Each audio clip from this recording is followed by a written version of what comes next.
there's something that really annoys me, and that's the fact that whenever people bring up the 1970s, I think it was exactly 1973, maybe? Anyway, whenever people, actually I think it's a lot later than I don't remember, whenever people bring up the 1970s animated Hobbit movie, they always, like, bring it up like just a neat little thing, or like something cute that happens to exist, and it really annoys me. Sorry for the shaky camera. And it really annoys me because I think the film's a lot more than that. It's like a real film. It's like a real thing, not just like you know what, the Ralph Bakshi animated movie of Lord of the Rings? Yeah, that's kind of neat. You know, it's not really a film. That's neat.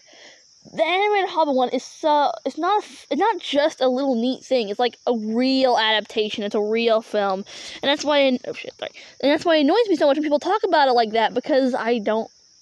Well, sorry. I think the film's legitimate. You know, I mean, well, first of all, it's 80% better than the live-action movies, and I'm not saying I don't like when people dunk on movies too much, because those movies, if for some strange reason someone made 3 Hobbit live-action movies and no Lord of the Rings movies, they're actually kind of sort of well-liked by some people, you know? But, you know, compared to the live-action Lord of the Rings movies, they're just not comparable. They're no good. But, like, on their own, the live-action Hobbit movies aren't that bad. Like, they're watchable movies. I mean, they're a hell of a lot more watchable than the Ralph Bakshi thing. But yeah, I'm not saying you shouldn't watch the Ralph Bakshi movie. It's one of the more watchable films he's made for the homeschooled Christian type as I am. Like, anyway, if you know what we're like, you know. But like, oh my god, the animated Hobbit movie is so good. It's literally the best adaptation of the Hobbit. J.R.R. Tolkien's The Hobbit ever. Like, I mean, there's not that many, but I don't know why. I mean, there's some problems with it, I'm not gonna say that. It's a little too short, but, you know, it was made for TV.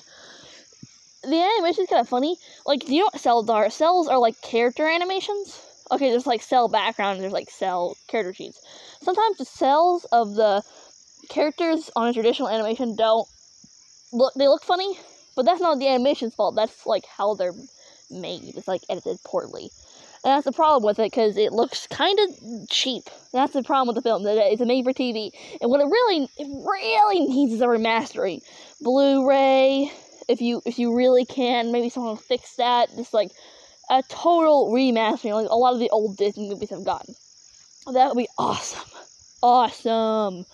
But like, I love the weird style. It's such a great post live-action Lord of the Rings movie, because, like, don't get me wrong, the live-action Lord of the Rings movie are chef's kiss, but, like, you know, there's, like, some charm for people like me who are, like, born in 2004 and don't know a world without live-action Lord of the Rings. It's really cool to see all this past stuff, and it's just amazing. You gotta listen to the soundtrack, okay?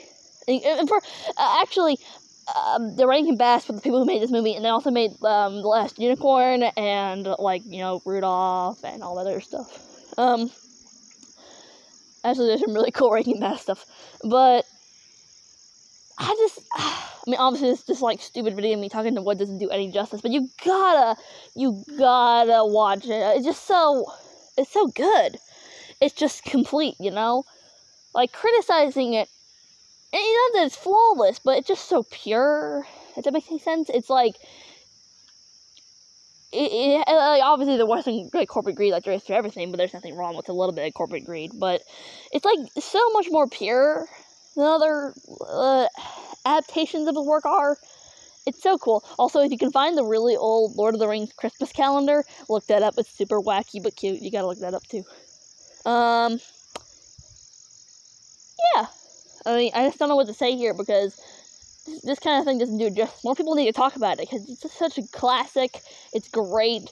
You should watch the animated the Return of the King movie, too, even though it's not nearly as complete and good. And, like, yeah, I would call the Return of the King movie neat. You know? I would not call... Because the Hobbit movie is so much more complete. It's, my opinion, well, damn near perfect. Yeah, you gotta watch it. It's so good. Watch it, or you'll suffer some kind of horrible fate. Do it.